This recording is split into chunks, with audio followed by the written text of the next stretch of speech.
The most brutal moment in Chicago in 1929 began when Al Capone, the city's most notorious bootlegger, resolved to finish a gang war that had bled the streets for years. Prohibition had turned liquor into a weapons-grade commodity. Control of supply lines and territory meant money, influence, and life or death. By early 1929, the South Side Italian mob under Capone and the North Side Irish gang, led by George Bugs Moran, were locked in a vicious stalemate. Kidnappings, bombings, and street ambushes were routine. Moran's crew still threatened Capone's hold on the North Side, and a decisive, unmistakable blow was needed to alter the balance. On the morning of February 14, 1929, a calculated deception unfolded. A group of men, two impersonating policemen, pulled up at a Northside automobile garage used by Moran's lieutenants. They announced a raid, ordered the 7 men inside to line up against a wall, and then revealed Thompson's submachine guns and shotguns. In less than 5 minutes, 7 men lay dead and 2 were wounded. The slaughter was clinical, cinematic, and meant to send a message. The war was over. The conspiracy behind the massacre was not a spontaneous outbreak of street violence. Contemporary investigators and later historians concluded it was a carefully orchestrated strike. This wasn't a random attack. Capone had motive and resources. He had survived earlier attempts on his life and had a direct interest in eliminating Moran's threat. He is widely believed to have subcontracted the job to out-of-town killers, seasoned gunmen who could operate without the local entanglements of Chicago's constabulary. Men associated with the Egan's Rats and other Midwestern gangs were implicated. The use of police uniforms was deliberate, designed to bypass suspicion and draw victims into compliance.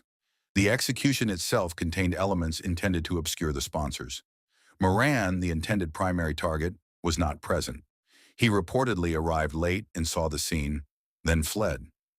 One of the victims, Frank Gusenberg, survived long enough to be questioned in the hospital, but, in a defiant final Who act, were they? refused to name his attackers. I'm telling you nothing. He insisted. The public reaction was immediate and furious. The brutality, carried out in cold daylight and on a holiday, shattered any romantic illusions about gangsters and made their violence an intolerable public menace. Despite overwhelming suspicion, direct legal proof tying Capone to the massacre proved elusive. He maintained an alibi. He was in Florida. Listen, I was out of town when that happened. And the hired killers left scant paper trails. Federal and local authorities pursued suspects, and later inquiries pointed to Fred, Killer Burke, and associates as the likely triggermen. But convictions for the massacre itself never stuck. The event did, however, change the course of justice in Chicago. Public outrage accelerated political will for federal intervention. The spectacle of unchecked gangster violence pushed organized crime up the national agenda. The conspiracy's legacy was that it exposed both criminal coordination and gaps in law enforcement. Capone was never convicted of murder, but the massacre helped crystallize a response. Investigators shifted strategies from proving single violent acts to undermining the financial infrastructure of criminal empires. That strategy worked. In 1931, Capone was finally imprisoned, not for the massacre, but for tax evasion. A legal endgame born of the very brazenness that St. Valentine's Day had revealed. The Lincoln Park garage remains an infamous site in American crime lore.